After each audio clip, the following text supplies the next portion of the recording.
gotta be one more. There he is. God. Let's go. Unreal. Oh my God.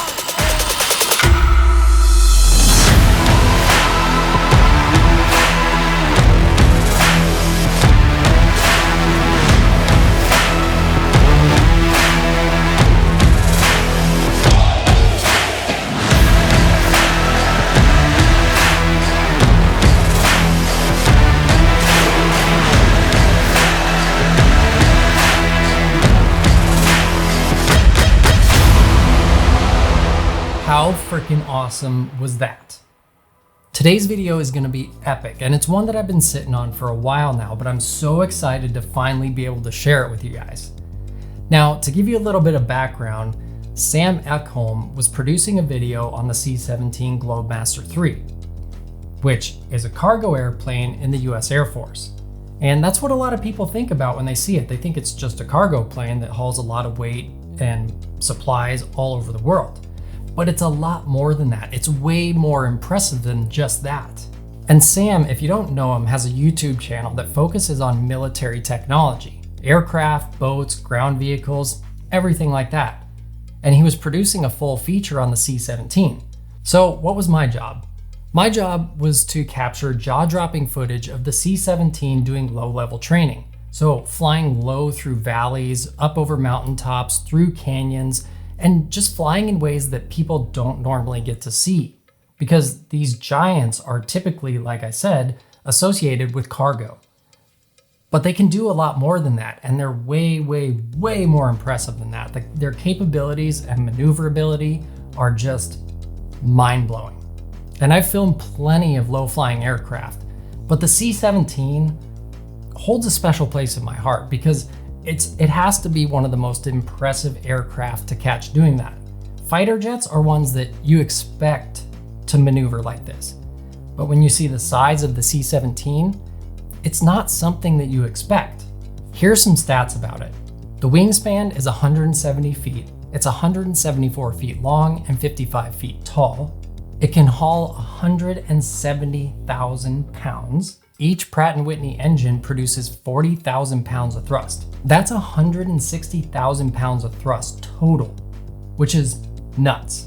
It can cruise at 45,000 feet, and its top speed is 450 knots or 0.74 Mach. And even with all that, it can maneuver more like a fighter jet than you think. It's insane, and that was my goal, was to capture this. So I had planned out a few awesome locations to be able to showcase this and also capture some incredible scenery at the same time. So I want to take you on the adventure with me. Let's jump in.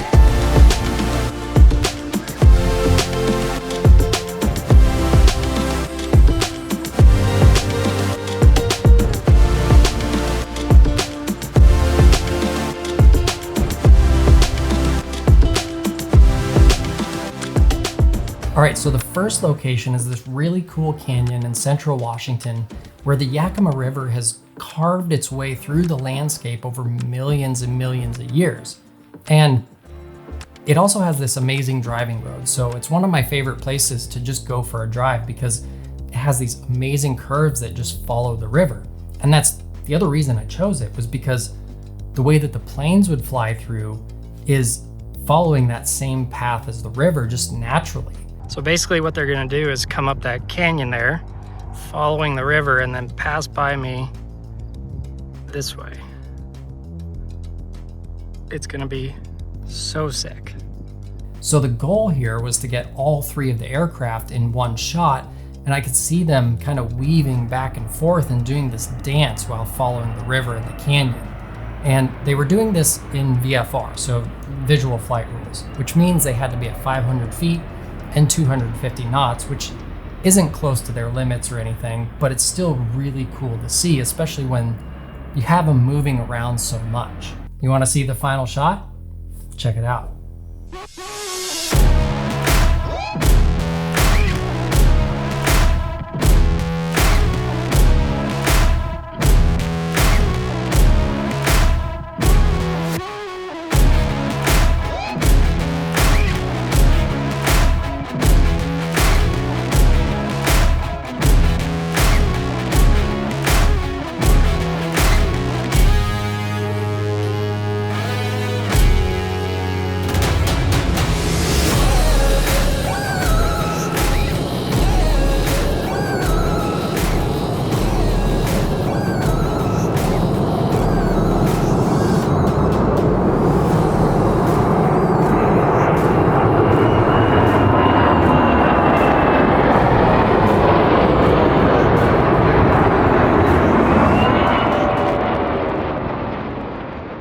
This first spot was really cool. Like, it was an incredible spot, especially because I wasn't able to scout it first.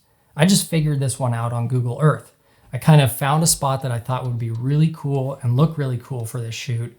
And then from there, I figured out where I wanted to be and how I wanted the aircraft to fly through there.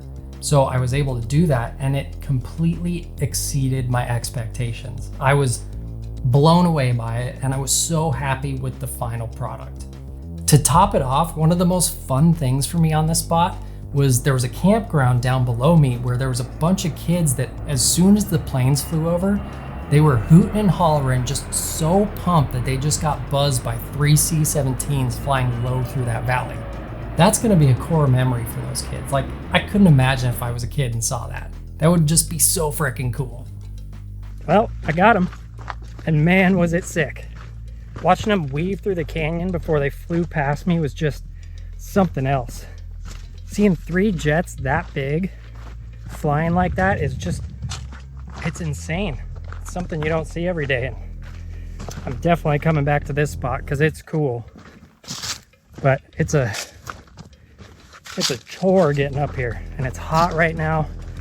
There's rattlesnakes, saw signs of cougars, saw signs of coyotes, all sorts of things I really don't feel like running into. But is it worth it? I think so. On to the next spot. Let's do this. Now for this shoot, I had my Nikon Z8 and I chose my 70-200 for it. That's kind of the perfect combo for this because it captures the aircraft, but also gives enough sense of landscape too. So that was kind of my goal here. I didn't want to just get a close-up shot of the aircraft because that's a lot of what you see. You see a lot of really close-up shots of these aircrafts or fighter jets with the blue sky in the background. And I didn't want to do that. I wanted to show the scenery and the landscape with the jet in there because I think it just makes that image so much more powerful and it shows the scale of everything. Plus, shooting at 4K and 120 frames a second allowed me to have more editing freedom and achieve really incredible and impactful shots like the ones you saw in the opening of this video. And for tracking these aircraft, I had a couple of tools. The first one is a solid tripod with a fluid head on it. And that fluid head just really helps smooth out the shots and minimize the amount of jerkiness and makes it easier to follow them smoothly. And the second thing is a big external monitor. I have the OC Lilmon 5, which is really nice because it's really bright. So if it's sunny out, you don't have to rely on the screen on the back of the camera that might have a lot of glare and isn't that bright, and it's really small. And it has a bunch of other cool features like zebra stripes for peaking, focus assist, and you can add your own LUTs into it. These pilots are absolute pros. The way they're able to fly these aircraft with such ease and precision is just incredible. When we see this size of an aircraft, we only think about them taking off and landing and taking us places. But when you see them doing this, it changes your entire perspective of what they're all about, and it's so cool. Speaking of takeoffs and landings, one of the coolest things about the C-17 is the way that it can do tactical takeoffs and landings. Now, if they're flying into a dangerous spot where there's a lot of threats, the way they do that is at cruising altitude, they will put on the reverse thrusters midair and descend extremely quickly into the area. And I got to experience this on a C-17 simulator. I wish I had some footage of it, but it's a mind trip because you're just going down at this crazy angle and you're looking at it and like the ground is like this. And you're thinking to yourself, is this thing gonna be able to level off in time to come in for a landing and stop? And it does. It's insane. It's such a cool thing. Like, these planes are just incredible. I can't even describe it. You have to feel it and see it to really understand the magnitude of what they do with these. Now, the next location is incredible. It's about 5,000 feet up, and it's one of my absolute favorite spots to catch low-level flying.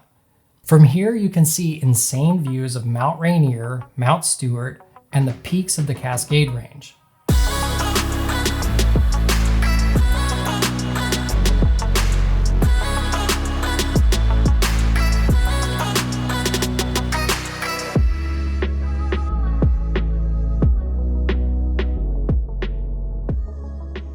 plan here was to capture the C-17 really pushing its limits, because this was on a low-level military training route where they were allowed to fly a lot lower at 300 feet and a lot faster above 300 knots.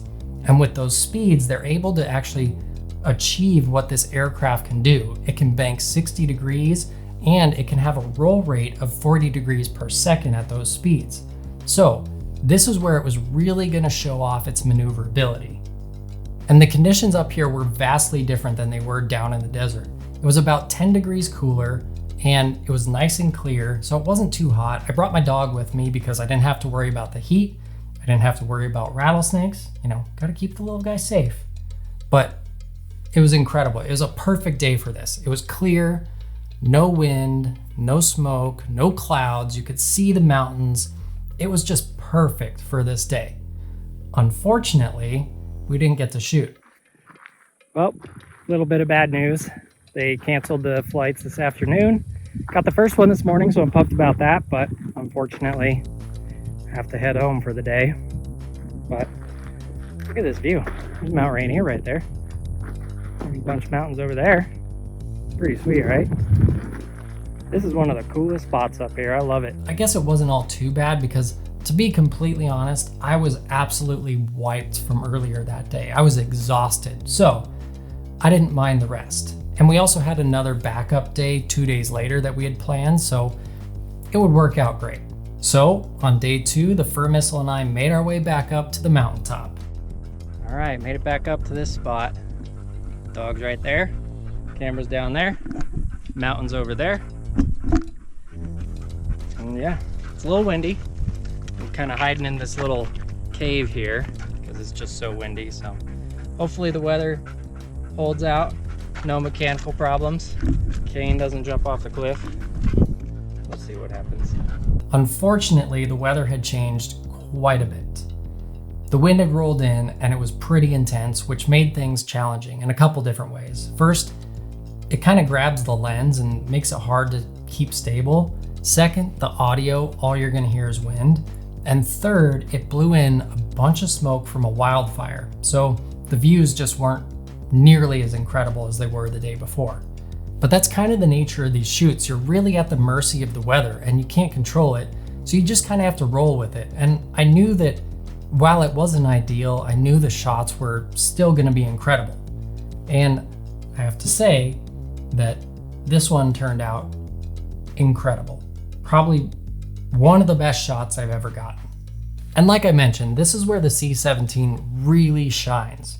When it's able to really push its limits and show that 60-degree bank and 40 degree per second roll rate, you really get a sense of what this thing's capable of. Because I've seen it a few times now, and every time it blows my mind because it's such a huge aircraft.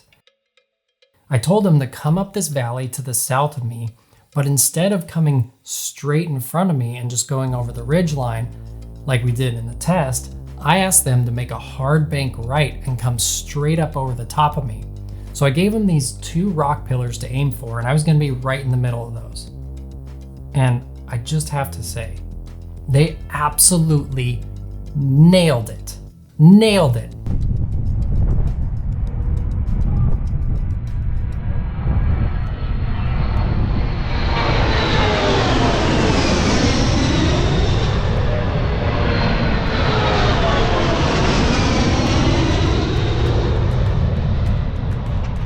That was cool. Let's watch the replay.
This has to be one of the best shots of any aircraft I've ever captured. Not just a C-17, any aircraft.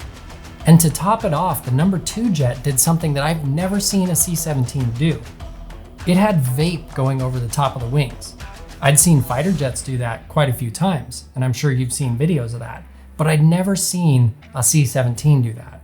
And that was all thanks to the speed, the turn, the G's, and the humidity that day. It was so cool. And then even more than that, when they came over the top of me, I could hear and feel the engines at full power, and I could hear all the air that this massive airplane was displacing. It was just this visceral experience, and I'm so excited I got to capture it, and I'm also really excited that I get to share it with you guys.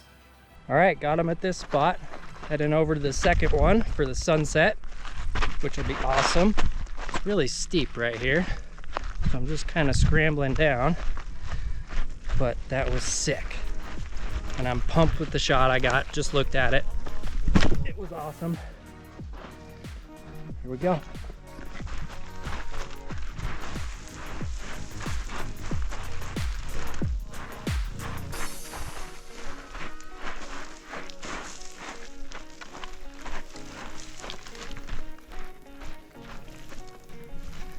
Come here, Foofy.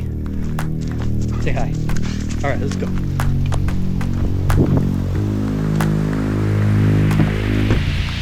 What? Get him.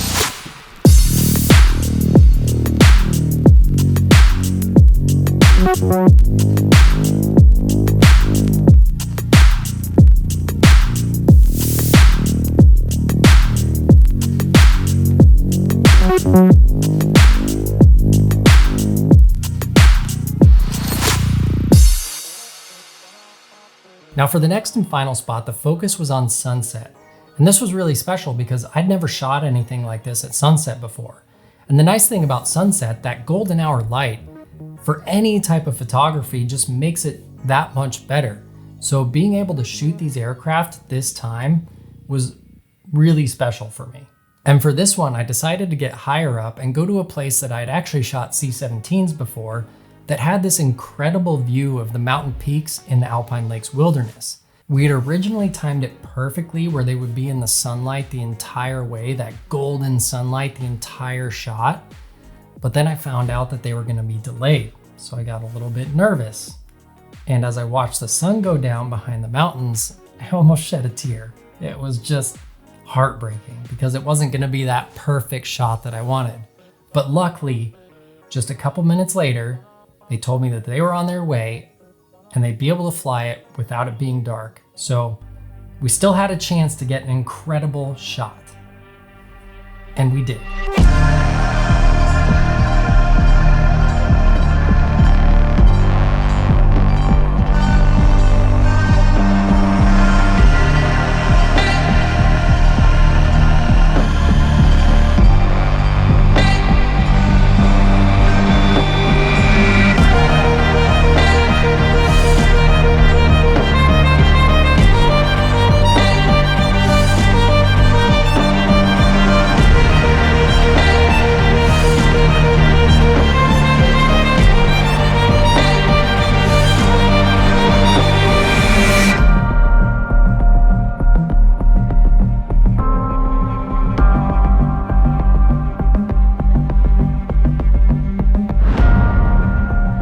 This shot is one of the most beautiful aviation shots that I've ever taken. And I'm a little partial, but I think it's one of the most beautiful aviation shots I've ever seen. Because the orange sky with these incredible mountains and the silhouette of the jet just going right in front of all these peaks with the orange sunset behind it, it's just beautiful. It's exactly what you want. Would it have been nice to have it in the light the whole time? Yeah, it would. But I'm really happy with this shot. I mean, it's not like an incredible maneuver, but it's incredibly beautiful. These shots are rare, especially with low-level aircraft. But when they happen, it's magic. It's amazing. It's incredible. It's beautiful. It's all the words I can think of to say just how amazing it was. Now, not all this is glamorous, and that's kind of what you get with this. Between the brutal heat, all the weight that I'm carrying around, the hiking, the cold at night, the delays, waiting around, nothing happening, it's all just part of it. And that's okay. I wouldn't change it because the experience was just, it was an adventure. It's an adventure. And that's what I love about doing these types of things. I don't like going to air shows. They're kind of cool. You can get some cool shots, but I like these because I like to go on adventures and I like to do fun things, be outside, climb mountains, be with my dog, and capture incredible shots like the ones that you saw in this video. So this was such a good day.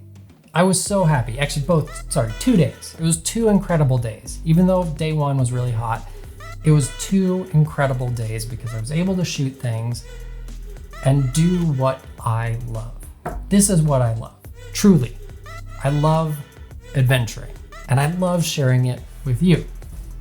So that's a wrap on one of the most intense aviation shoots that I've ever been on. From the hot desert canyon to the mountain peaks, it's an experience that I'll never forget. And capturing the C-17 flying low and maneuvering this way is incredible. And I want to thank Sam for bringing me along for this journey and trusting that I'll capture the amazing shots that he needs and that he wants. You guys should definitely go check out his video on this because it's sick. It's a cool video and you get to see a lot of behind the scenes of what goes into these aircraft.